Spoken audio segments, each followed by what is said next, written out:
Ladies and gentlemen, do not adjust your sets. There is no Mitch again. The intro is mine. It is mine and mine alone. Welcome again to another installment of Idle Chat from the Wait What podcast. What an intro that was. Yeah, I'm coming for his intro. So good. So good. If I do say so myself. Just saying. Yes. Didn't ask me how I'm doing. I'm not Mitch. I don't care. you're just saying how great your intro is, and then you don't introduce me. Yeah. Nope, I don't need to. Introduce your damn self. Everyone introduce themselves. I don't introduce myself. You know who I am. My name is right there. Right there. On the video. Yeah, this is yes, the audio my name is right there. If you've listened to the audio, you'll know my voice by now. I just said there's no Mitch. You know how we sound. Okay? Here's what it is. Cool. Well, yeah. We're back. Hello. We're back. Just us. We are back, sans Mitch. Yeah, follow us on the banner below. Oh, yeah. Yeah, the banner. I managed to do the banner. Good times. He managed to edit it so that it says X now, not Twitter, because Elon Musk. Yeah, cheers for that. So, follow, like, subscribe. YouTube's been doing the bits, but like we said, a lot of you are not subscribing when you're watching. So, subscribe. Even if you don't want to keep watching, just subscribe. You don't even need the notification bell on. Just subscribe. Because the more subscribe, the more chance of us not having to work. Just saying. It don't take much. I've just realised I've not fully completed the banner because there's also TikTok. And it's at the Wait What podcast. This is why I don't do this. It's why I just edit it.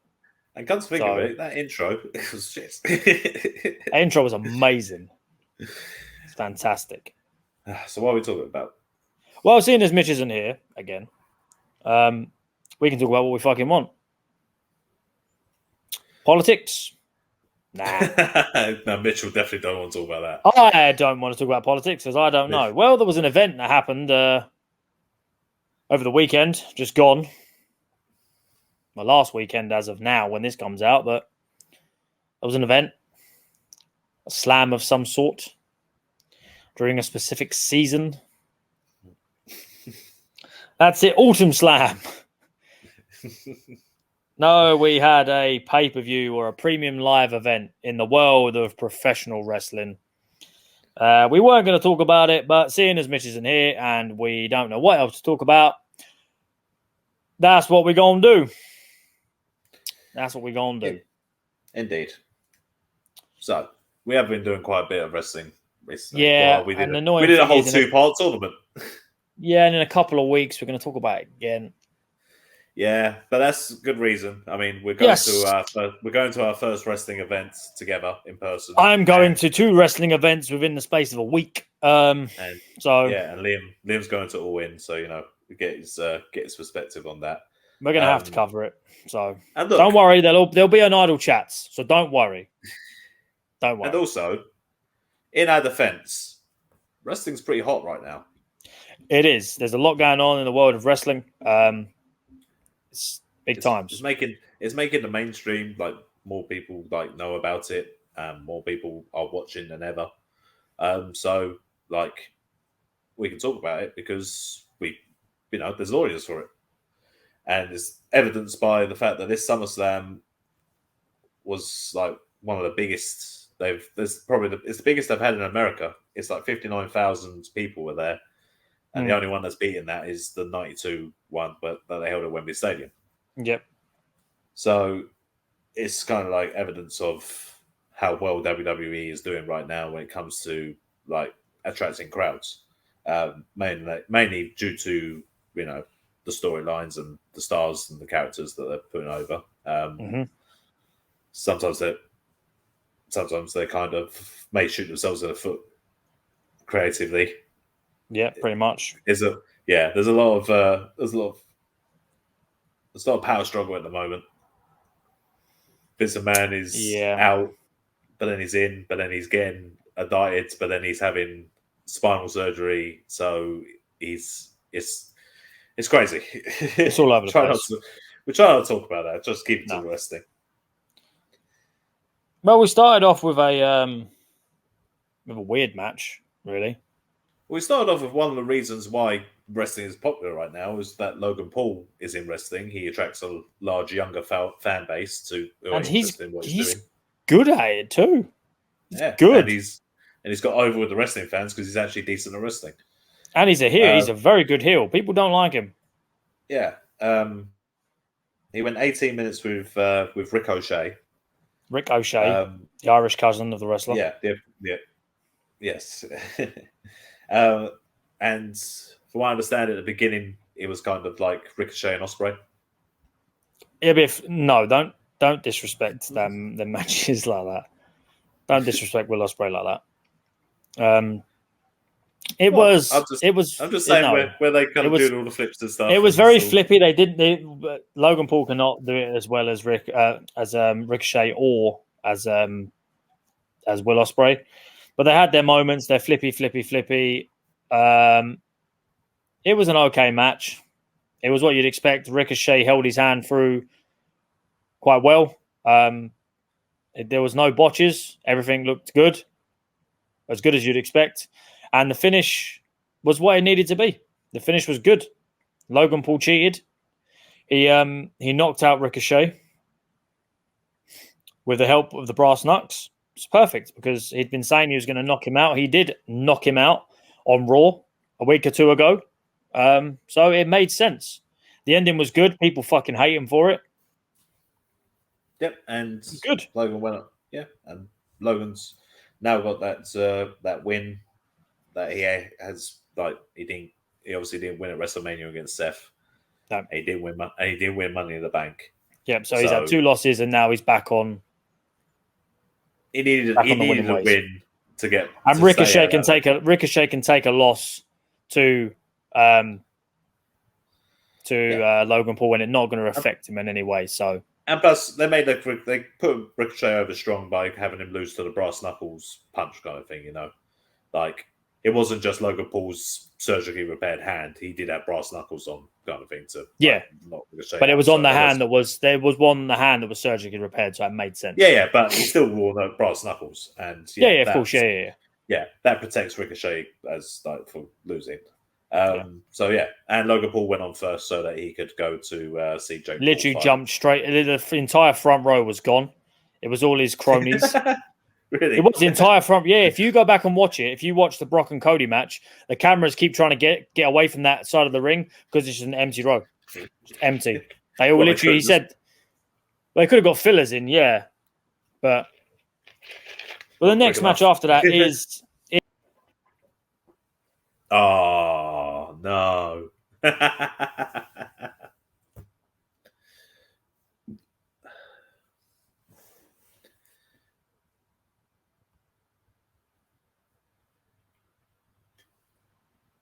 We'll try that again, shall we? I wiped something off my laptop and yeeted myself out. Apologies. As I was saying, before I rudely interrupted myself. The next match was Cody versus Brock. Yeah. Very good match. What it needed to be. Brock kicked the piss out of Cody. Brock ripped his shorts. We saw Brock cock. I feel like that when the shorts completely torn, that's when it was time to go home. Yeah, pretty much.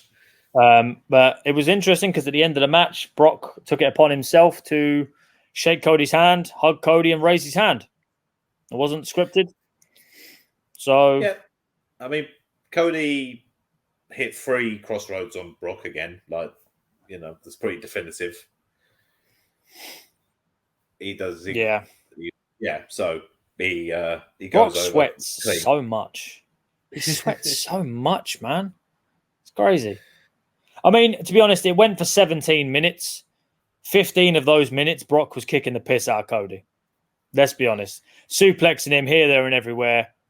It was a lot of times when Cody was basically just kept pushing Cody out onto the outside and was trying to get a count out. Just kept telling Cody to stay down. Cody kept fighting back.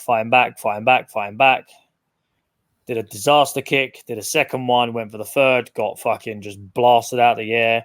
Did a couple of cutters into the turnbuckle. Crossroads. 1, 2, 3. Yeah. Clean. It puts Cody back in the...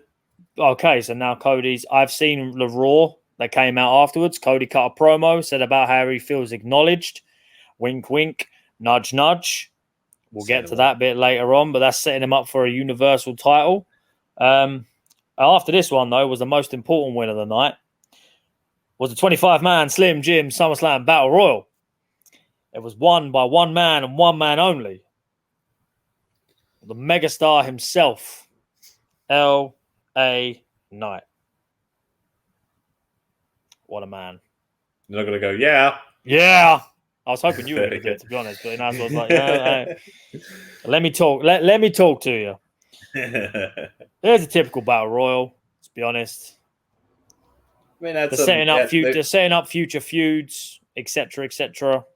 The only believable people that could have won it were Nakamura, Ciampa, Theory, Sheamus, LA Knight, and maybe the Miz, maybe Grayson Waller. Actually, to be fair, quite a few people actually. Then the people that were featured, the ones who were featured were the ones who could have won it. Yeah, they were the main ones. Yeah. But yeah, it came down to Sheamus and LA Knight in the end. Yep. A bit of a back and forth. LA Knight. I saw they done the bit where LA Knight runs up the turnbuckle and suplexes Sheamus off the top.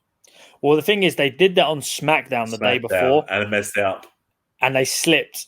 Yeah. And then Sheamus fell off the turnbuckle, and it was quite a nasty bump. But to be fair to them, you can't be mad. Like, if someone, you botched. Bruv, you try and do that. Do you know how hard it is to do that? I've only ever seen one person do it perfectly every time, and that was Shelton Benjamin. And he was a freak athlete. Kurt Angle.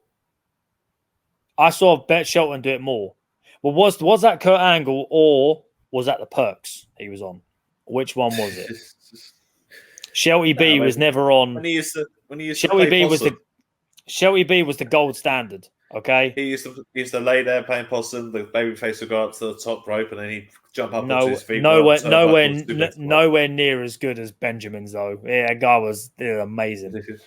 But no, it was good. And then, to be fair, on the Raw, like I've seen the Raw after, because obviously we've recorded this after it.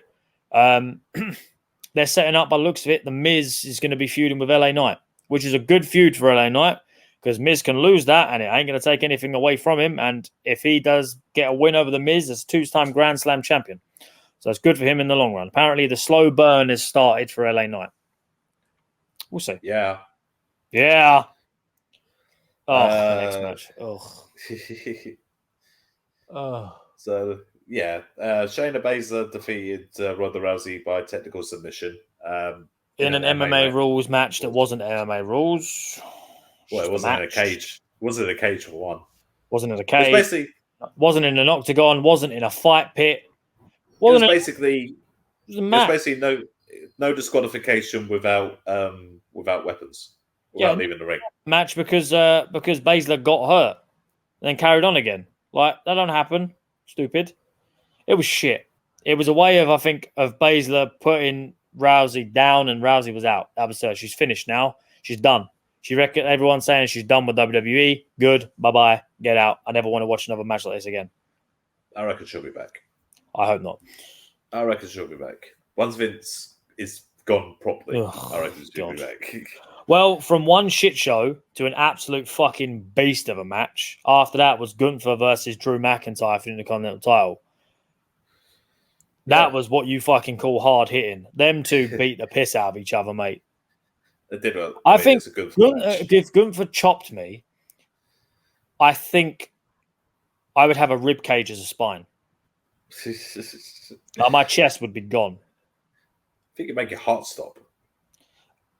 I think my heart would come out my back. In pieces, my spine would cut it up. Crazy. Yeah. It was a very good match. Very good. As you'd come to expect from them two, to be honest. You'd expect that. So, I mean, they're really putting Gunther over strong. It looks like he's going to beat the Honky Tonk Man's record. And so he should. I mean, if there was going to be a point for him to lose it probably would have been to a singles match to Drew. So, well, Chad Gable is currently the one feuding with him. So there's rumors that Gable's going to take it off of him, but I doubt it. I don't. If they're going to take the Intercontinental title off of Gunther, they're going to do it at a big show. And I believe you've got Otis has got more chance of taking it off of him than Gable, to be honest. Maybe around January time at Royal Rumble, that might be a big enough event for Gunther to lose the Intercontinental title, because then he can win the Royal Rumble straight after. Yeah, true. It's very true. Be a good idea. Only went 13 minutes though. Only went 13 minutes. It's quite quick compared to the rest. That's all Drew could take. He could take. Yeah, it's true. I mean, the finish was very good. It was a very quick flurry. He got splashed by Gunther. He then picked him up straight away. Did a short arm Jake the Snake style clothesline. Picked him up and just power bombed him and stacked him up 1, 2, 3. Beat him clean in the middle of the ring. I love how Gunther's offense is just so simple but effective. And yeah, it was a splash, a clothesline, a power bomb, done. Yeah. And he kicked out of a Claymore too. He took a Claymore and kicked out. So yeah, Gunther is the ring general. Still. The ring general. Next was Seth versus Finn for the World Heavyweight Championship. Very good match, as you would expect. Seth, solid worker. Finn, solid worker. No one got injured. It was great. Finn had 7 painted on his arm, on the shoulder, which got injured 7 years ago. It was very good. Seth came out wearing the very same jacket from the night that he injured Finn Balor for Mind Games. That was pretty cool. Seth is so over right now. It's ridiculous. He's so over right now. It's mainly because of the song, though, ain't it? It's the song. But the thing is that this gimmick is perfect for him because it's just... I feel like this is the most Seth Rollins we've had because I feel like he's just having fun with it. And it's great. It's very, very good. This version of Finn I like too. It's more aggressive. My favorite version of Finn Balor is the Demon. Always has been, always will be. But you can't have the Demon all the time because then it takes away from the Demon. Like the Fiend. How I like to remember him. Plus he'd have to paint himself up every fucking time and it'd be... He did it when he was in Japan. He did it when he was in Japan. Not most of the time. For the big matches. But I tried to forget Bray Wyatt versus... I tried to forget Bray Wyatt versus the Demon. The Pumpkin. What, at SummerSlam? Yeah. That wasn't a good time. That wasn't a good time. What, when he debuted as the Fiend? No. Bray Wyatt. You know, when it was like the Sister Abigail thing with the pumpkin. Right. Yeah. That never happened, did it? Because then it turned into AJ versus Finn. Terrible. Yeah. That was a good match. They're teasing the Money in the Bank with old Senor Money in the Bank, Damian Priest. A lot of stuff going on with that. The Judgment Day are really over right now as well. So good. I mean, Dominic Mysterio is fantastic. He's so good as a heel now. And he ain't even doing it if you just hate him because he's with Rhea. You just hate him. There's the internet rumor going around that Buddy Matthews over in AEW, who's in a real life relationship with Rhea, is apparently like I don't know. Have you seen Buddy Matthews? Have you seen what that man looks like? That man looks like he is chiseled from stone. Yeah. And you really think he's worried about Dominic Mysterio, who is engaged, by the way, he's been with the same woman for 11 to 12 years, wherever it is. He's engaged. Yeah, exactly. He is completely unbelievable. But if Dominic wants real heat, fuck Rhea. I mean, if you want real heat, fuck Rhea. Like an Edge Lita situation kind of thing. Everyone will hate him for ruining a relationship. They'll hate him because it ain't them. Everyone gonna be jealous, okay? Everyone gonna be jealous. You want real heat, but that's Judgment Day came down. Looked like Priest gave him the briefcase. Finn thought he was cashing in. Wasn't the case. Mixed up on signals and stuff. Priest froze the case in the ring. Goes round to distract the ref. Finn goes to pick up the case. Rollins stomps his head into the case. 1, 2, 3. Yeah. Rollins stares down Priest.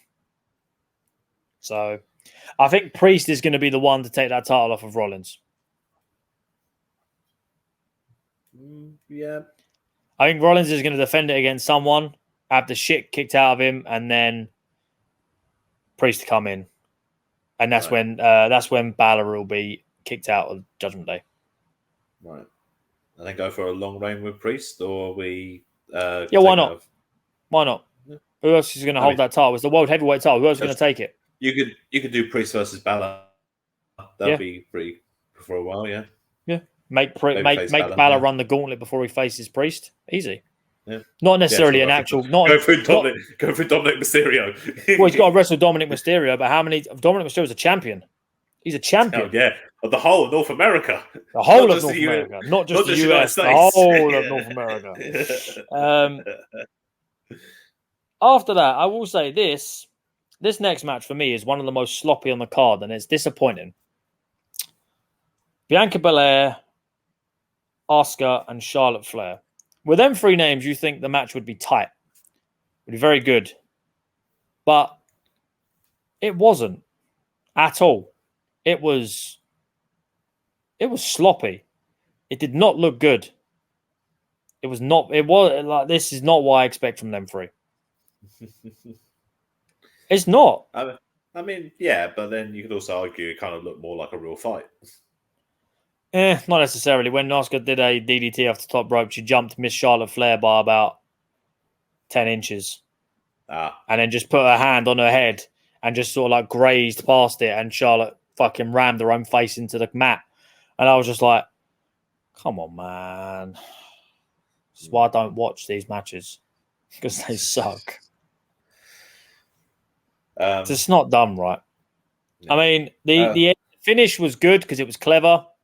The finish was clever. Okay, I'll say that. Which was? Was Belair injuring her knee, let out a massive scream and everything. Proper sold it like an injury. Very well done. EMTs came out, went to take Belair out. Charlotte had Asuka in the figure eight. Belair somehow manages to make it up to the top rope and stand on the top rope. Made no sense, but okay. Did a 450. Asuka ends up out of the ring. It goes back and forth for Charlotte. Charlotte puts her in the figure eight.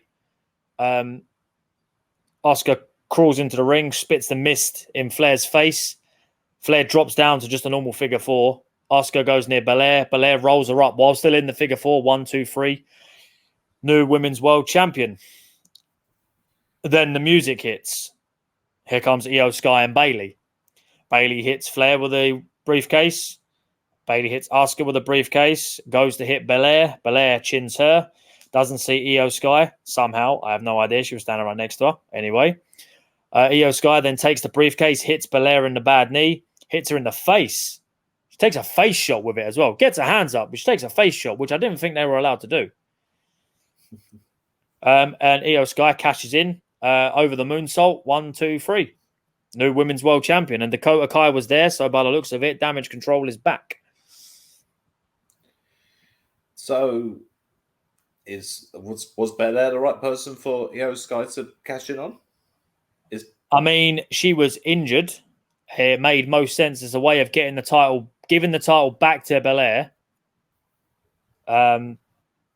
because she didn't lose it properly. She got the title back, and then she lost it pretty much straight away. So it will probably set up. Honestly, it's probably going to set up a fatal 4-way. Maybe a championship scramble, because Bayley's gonna turn on Sky. It's like, but what I mean is like Belair's like in the midst of this kind of heel turn. Well, Io Sky's very, very over now. That was a face. Yeah. That was a face turn for her.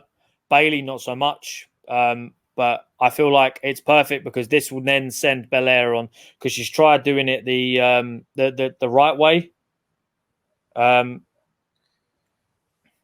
It's probably going to go the other way, because obviously the Profits came out on SmackDown and they aligned with Bobby Lashley and they did some heel shit. So hopefully she'll align with them and we'll get some Hurt Business bullshit again. We never know. Yeah. Okay. Then it just leaves Asuka and Charlotte. Well, I can see Charlotte doing something else. Maybe trading to Raw. Maybe, I don't know. So that just One leaves match the main left. event. The main Yep. event. Tribal longest Combat. match, 36 The longest minutes. match. This match had 15 minutes of build-up and entrances. Of course, it's 15 minutes. From what I understood about Tribal Combat is it was supposed to be a anything goes match, but with no interference. And then interference happened, and it just basically was just an anything goes match. Yeah, pretty much. That's what it was. And it was a good start. Yeah. It was a good start. Roman controlled the match. Kicked the shit out of Jay, as you'd expect. Back and forth, really. The weapons came out. Jay took control. Slowed the pace right down. Paul Heyman was amazing, by the way. He was crying, literally crying, saying, "This is your family. Why are you doing this to your cousin? He's your family. He's your blood." Da, da, da. Spilled out into the crowd. Roman went for a table. Spilled out to the crowd. Solo turned up. Jay went for a table. They dragged him back to the ring. Jay went for another table. Back and forth, back and forth. Jay was trying to fight from underneath. Jay knocked Solo out. Not out, but he was out so he could take out Roman. He hit Roman with a spear. He hit Roman with a splash. 1, 2, black hooded figure drags him out of the ring. Who is it? It's Jimmy Uso. It's turned on his brother. Indeed. Catches a super kick to the chops. Ends up in the ring. And spear 1, 2, 3. Roman retains. Roman's still tribal chief. We now no longer have the Usos tag team. They're no longer a tag team. It's now the Bloodline and main event Jey Uso. I mean, no one believed that Jey Uso was going to win the title, obviously. Nah. But, I mean, the way that it was going to happen, there was like many different kind of ways that you could go with this Bloodline storyline that they've like dragged out for so long. They've now made the big storyline decision to split up the Usos. I mean, huge decision, by the way. It's a huge decision. I mean, it kind of makes sense because the Usos, if you go by the method of booking of once you've booked something so perfectly, it has to kind of like disintegrate as a unit, like the Shield. So when the Shield finally, like when the Shield were on top of the mountain and they beat Evolution twice decisively, and they were the best group in the WWE, they split up the Shield and then they went in their separate directions. It made sense. Same with the Usos. The Usos had just done a record-breaking tag team reign where they were undisputed tag teams over both brands. They lost the titles at WrestleMania, but they stuck together as a team, and then they beat Roman Reigns, who was the never been pinned before and was the undisputed title champion as well. That was like the pinnacle that they could do. That's the story. Further. That's the story of Jay and Roman. Now we get the story of Jimmy and Jay. Yeah. And I feel like with these, it's going to get, this is going to get personal and it's going to be good. This is going to be good because where they're twins, they've pretty much spent their whole lives together. So they're going to know, they're going to be more on the level than anyone else. You know how they got that? You know, they got that promo style where they're very quick interplay between each other. Imagine that against each other. That's going to be so good. So good. I can't wait. I'm looking because SmackDown is on tonight. It would have been on last night as like I will be watching SmackDown today when this comes out, and I can't wait because I really I want to see what's going to happen. This is the first time in a while where I've been looking forward to shows because I want to see what's happened. I don't even care about the matches anymore. I'm more invested in the story. Yeah. I mean, with Sami down a tag team partner. I mean, it's a good time for Jay to kind of jump in and be like tag team champions with Sammy for a little bit. Yeah, that'd be funny.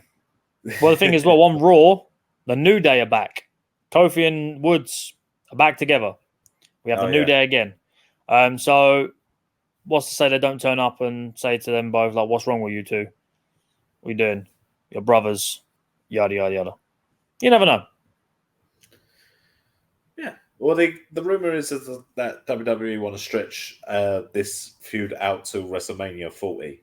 Jimmy versus Jay. That's ambitious, I think. It's ambitious. Yeah, it's going to be a bit of a stretch.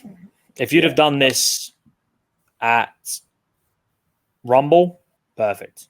WrestleMania is right around the corner.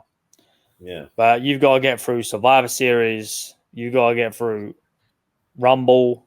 I mean, I know a lot of people weirdly think that SummerSlam's like the midway point from like WrestleMania, but it's not, because like it's April to August. WrestleMania was like a couple of months ago, man. Exactly. So we've still got to go for a long way. We're to still getting the fallout. Again. We're getting the fallout of WrestleMania right now. We're getting the fallout of WrestleMania. Yeah. So I don't see them stretching it out a rematch or the first match till WrestleMania. No, neither do I. No. But yeah, it'll be interesting to see how that way goes. Yeah. And Roman's apparently injured now as well. Roman got injured early in the match, but it doesn't need to wrestle. Roman's now got Jimmy to do. I've got a feeling that, you know what? I think Jimmy and Solo are going to win the tag titles, you know? I think Jimmy and Solo are going to win them. Against Sammy and Jay. Possibly. It's a good idea. If it happens, you heard it here first. Yeah. Okay. What should we book? Will Ospreay versus Kenny Omega are all in, please. Yeah. Well, apparently there's a rumor that FTR Young Bucks isn't going to be just them two. There's a rumor that the Hardys are going to be in that match at All In too. So apparently there are rumors of a triple threat tag match. If that's the case, I'm gonna lose my fucking mind. Fuck the Young Bucks. I could not give two shits about them. I had to see FTR. If I get to hear that Hardy Boys music, I will die a happy man. I will die a happy man. Why are Hardy's ruining the FTR match? Listen, okay, just the Bucks ruined that match by just being in it. Okay, is Jeff Hardy going to intentionally botch again? Please do not. For the audio Please don't. Audio listeners, yes, I did do air quotes. Yes, air quotes. Okay. Well, yeah, there you go. That's all the wrestling. That's all your wrestling. Until a couple of times until we go watch wrestling, yes. But I promise, after that, we're not going to talk about wrestling for. We'll give it a rest. Yeah. We'll give it a rest. Well, Mitch isn't here to do it, so I'll do it. Other than the Townsville Territories, that will still continue. That will count. That's very good. Go and watch that episode. That's fantastic. Go watch it. Go listen to it. And while you're watching it, do us all a favor: like and subscribe. We need the subscribers. We don't want to work full time anymore. We want to do this. I'm not joking. I'm being serious. We would love to do it as a job because we love doing it. So go and like, subscribe, follow us on I need to say Twitter then. Follow us on X at WaitWhatPodTrio. You can find us on TikTok at the Wait What Podcast, and you can find us on all podcasting platforms. Make sure you search Wait What, a trio of nonsense. That is our government name for the podcast. If you search that, you will have no problems finding us at all. Bosh. I don't know what Mitch says. What's he say? Is it peace? Finger guns? That was finger guns, isn't it?